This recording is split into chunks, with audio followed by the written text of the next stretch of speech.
Vietnam's Cu Chi tunnels. Located to the northwest of Ho Chi Minh City, these tunnels served as communication and supply routes, hospitals, food and weapons storage and living quarters for Vietnamese fighters during the Vietnam War. Although located in Cu Chi, these underground pathways are part of a much larger network of tunnels that lie below Vietnam. Today we are visiting the Ben Duoc tunnels and showing you how you can visit this incredible place even if you're on a budget.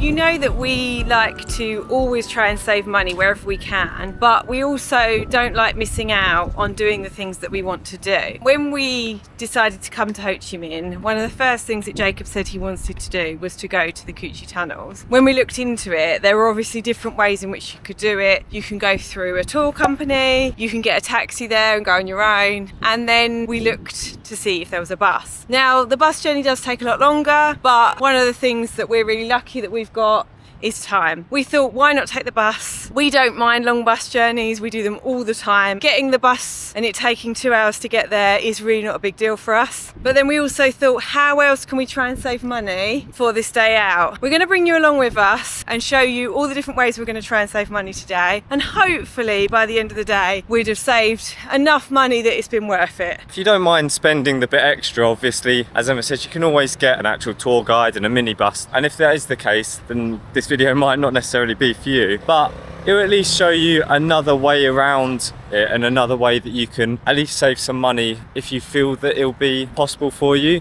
And it's just more of an adventure. We are currently walking to the bus station in Ho Chi Minh, which is in District 1. It's about a half-hour walk from our apartment. It saves on getting like a grab or getting a taxi over. All I can say is that I hope that the bus has aircon.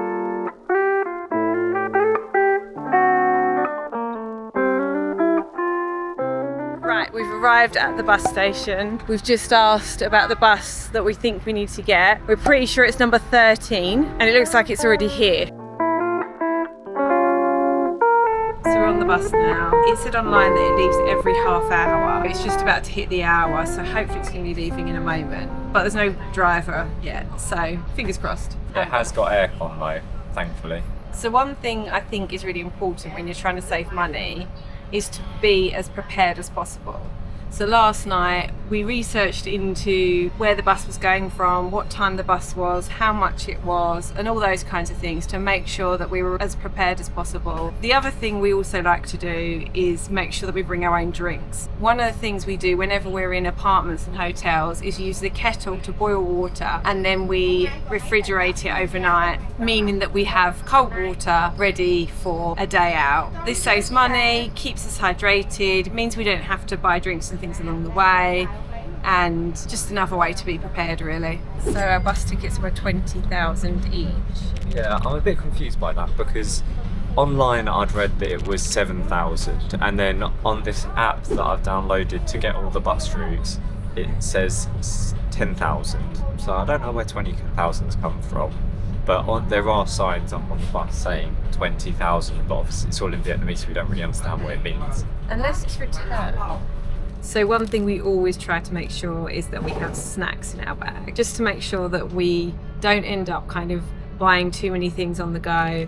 And for long bus journeys, it's always good to be well prepared. So we've got some rice crackers here, just again, saving a bit of money and making sure that we are fed well on the bus.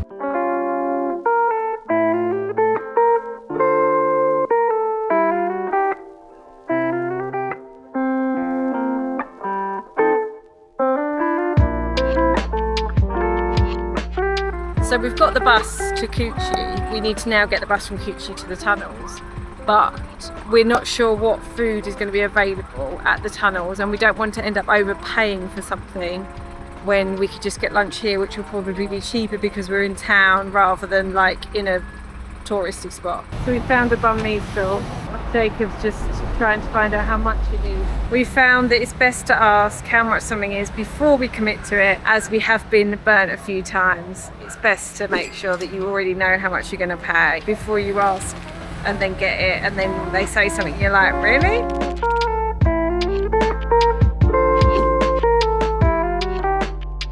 Right, we've got the banh mi. Time to get on the bus.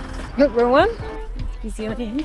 So our second bus is $7,000 each. So cheaper than the first bus. And we think this is going to take us about 35 minutes. Yeah, Google Maps said 35-ish minutes, but on my app it's saying 70.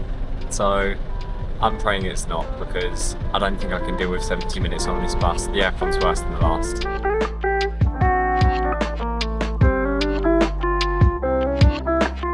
Right, I think we're stopping.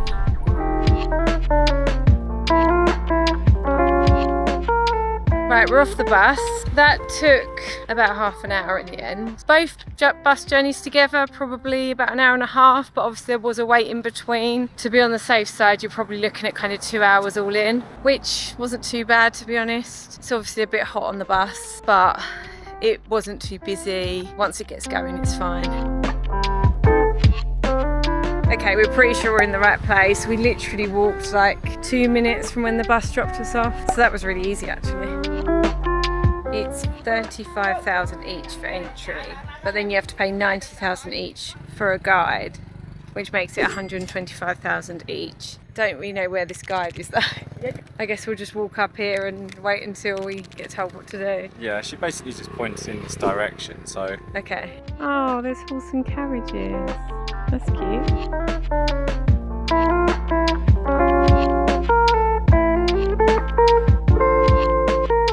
So on the outskirts of Ho Chi Minh there are actually two sets of the Cuchi tunnels. There's one which is called the Ben Din tunnels, and we're currently at the Ben Duoc tunnels. Half the reason why we did that is because, once again, it is cheaper to come to the Ben Duoc ones. Alongside that, the tunnels at Ben Din have also actually been widened a bit. They've not been left in their original state. So with Ben Duoc, hopefully it will give us a bit more of an idea of what the conditions in the tunnels were actually like. It's also a lot less touristy, as it is a little bit further out than the Ben Din tunnel, so that is a bonus as well.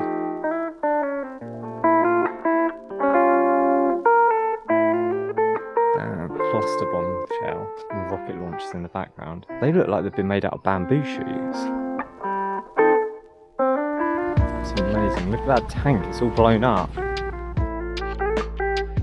That's nuts. I mean, I'm guessing this is a mark of a shell hitting it.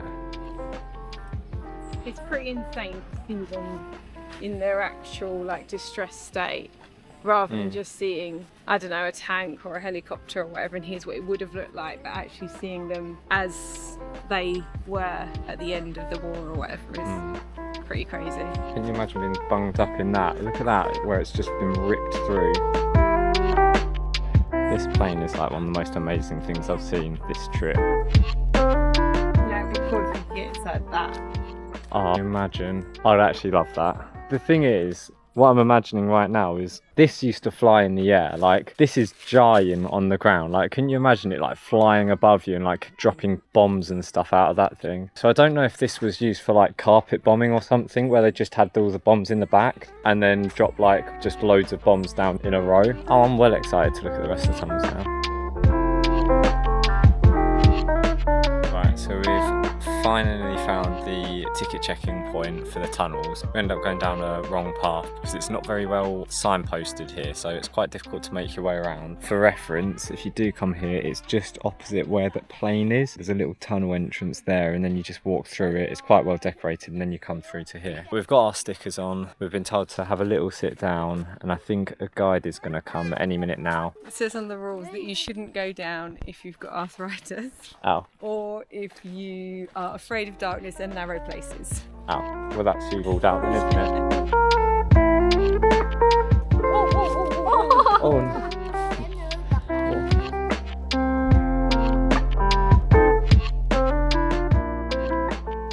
The guy speak English? The guide? Oh, okay, this way. Thank you. Okay, we've been split up from the other group. Supposedly there's an English guide down this way, so... I quite liked being with the children as well though, because then maybe I'd feel a bit more like I had to be an adult. Yeah. Because there were children there. And now I just feel like I'm going to end up being the child. Stop going into the thick bit. I'm guessing that's where one of the tunnel entrances is. There were miles and miles of tunnels, didn't you? So I guess they probably, different groups go different ways just to avoid you all bumping into each other and stuff.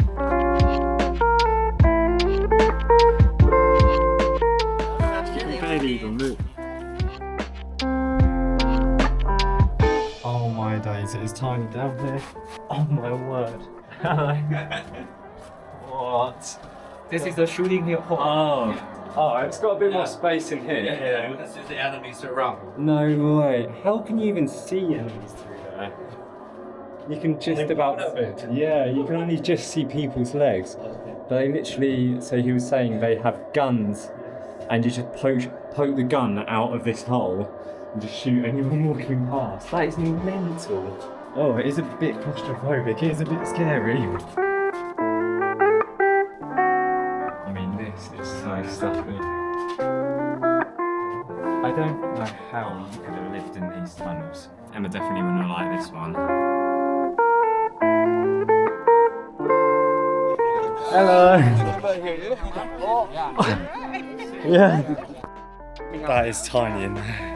That guy said it gets even smaller when you get in. It's probably about that tall. The bit which like has the shooting point, that opens up and it's quite big. You can actually stand up in there and it's like quite spacious and actually a bit airy. But oh my word, the rest of it is so hot. So you weren't crawling, you were No, like I was just like, that was amazing. I had to keep kind of remembering that I was just in the tunnel and that there was an exit, because at one point I was in there and I was like, there's all these people especially like standing on top of it, and I was like, couldn't you imagine if it collapsed in? Like, You're very brave.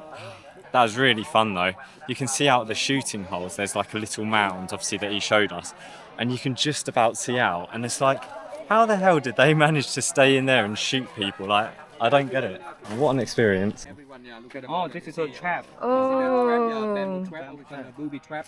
Are we testing this as well? I take picture. Everything were undercover with leaf or grass. If someone step on it, they fall down there. Maybe the bamboo spine not kill them immediately, just wounded and infection. But that's a good fighting. Because if one soldier injured, as lead, 2 more American soldiers come and then take him out. 3 connection, 1, 2, 3. That's a level 1, Level 1 not so deep. It's easily collapsing if American bombing. How long did it take to dig the tunnel? It took 20 years for making whole tunnel system. They started build the tunnel in 1948 during the French occupation. If you found a tunnel here, who volunteer to go first? Very scary, so scary. I feel like the way the Viet Cong constructed this whole, like, their whole way of warfare was just so basic, but it obviously worked so well. From this tunnel, you have to go right and then come out there. From here to there is about 5 meters long. Go on, you got this. This is a big one. It's a medical bunker.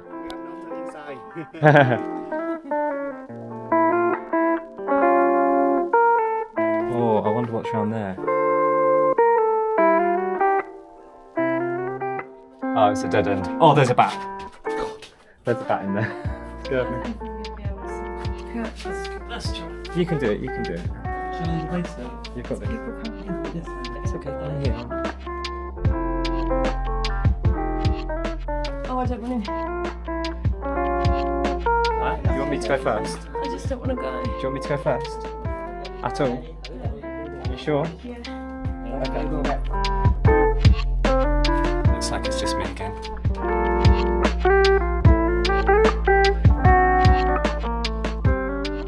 Oh, I don't even know where that leads to. I can't even see. Oh, okay. Oh. Oh, that scared me a bit. 30. You have to go like a duck walk, and someone have the big body. You have to throw by your hand and your knee. This level 2 bunker sounds kind of... I couldn't even do the easy one. I basically got in there, and as soon as I saw the guy in front, he was like crouching, and I was like, okay, I can do that. And then he crouched a bit further, and then I just started panicking. I could feel my whole body suddenly start panicking, and I was like, no, I can't. Yeah, it's definitely not one for the claustrophobics. Ladies and gentlemen, this is the entrance to the meeting bunker. See the biggest bunker. The bunker big enough for 20 Vietnamese people. From the bunker, we have 2 more options, 2 more tunnels. You have to choose. Option 1, that's the emergency exit to the surface. Option 2, who want to try 30 more meters long and 6 meters deep from the surface. Follow me, I will guide you there. I'm genuinely a bit like scared of this, being like that far underground and like having that small of a tunnel. Bye then. Oh, okay, yeah, I wouldn't have dealt with this one, not at all.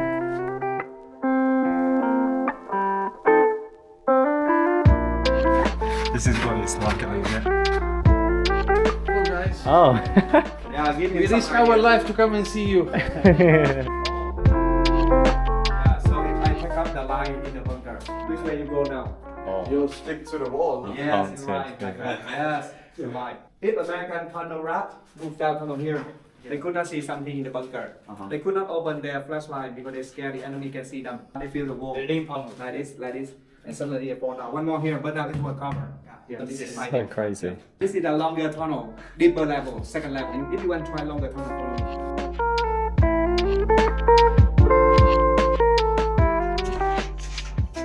Oh my. You still okay? God, it's cramped in here. Oh, you can see all the way down there as well. Oh. Oh my God, look at that guy.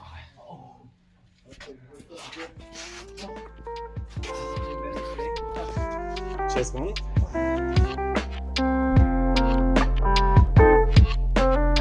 Oh, Does it taste quite dry.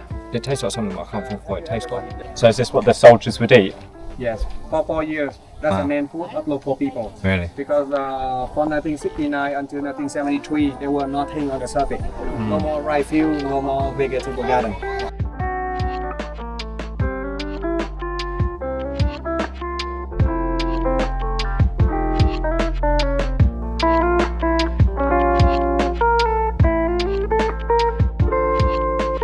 That's what's swung down from the trees. Oh, oh! Imagine that in your face. Both of the side, I think they killed each other in very brutal way. Yeah. Right, so we're at the souvenir shop, and souvenir shops are normally things that we avoid because if we go in them, then there's normally something that we want to buy. So in order to save money, the best thing to do is just not to go in there. But I'm going to go in just for your sake, really, just to kind of see what the kind of prices are like and whatnot, and see what kind of stuff they've got. 135,000 to 120,000.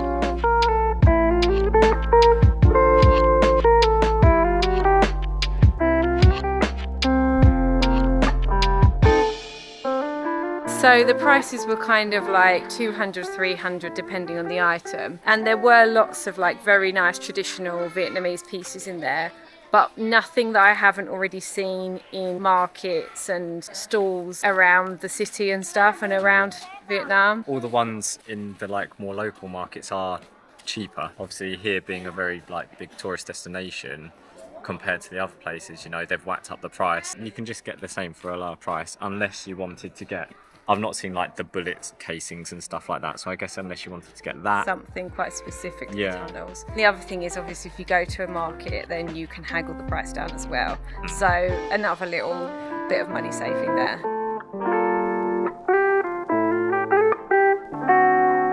Right, so we've come to the end of our trip to the Cuchitunnel tunnels. Even if like there's only 1 or 2 tips that you take to save a little bit of extra money, then I'd be happy with that. And it's been such a good experience. The tunnels were actually like absolutely amazing, and the amount of history behind it, and obviously the tunnels were actually used as part of their warfare, and the different like traps and everything they had for the psychological warfare as well. It's kind of crazy to think that Vietnamese at the time were so behind with their weaponry, but they almost like adapted to kind of fight off the Americans who were much further ahead. I think going to the tunnel just kind of highlights the incredible inventiveness of the Vietnamese people at the time, and I would recommend it 100%. And I've got to say, our tour guide was really good. It was great to have an English-speaking tour guide. He was really good at kind of explaining everything and kept us all very engaged, didn't he? So Yeah. definitely worth the money in that sense, I feel. Doing it the way we did definitely saved us some money. We will put it on the screen. We haven't worked it all out just yet, but we will put it on the screen to show exactly what we saved on the different parts of the day. It wasn't exactly ideal at every point, and obviously it would have been much nicer to get an aircon taxi all the way there, but we really don't mind. Like I said, we have time on our hands, we travel quite slowly, so we really don't mind taking a whole day to do things like this. But if it's not for you, then it's not for you, and obviously there are other ways to do it. But yeah, our bus is on, looks like it's just come down the road, so we're going to end this video here. Hope you've enjoyed it, hope it's given you some good ideas, and yeah, we'll see you in the next one. Bye.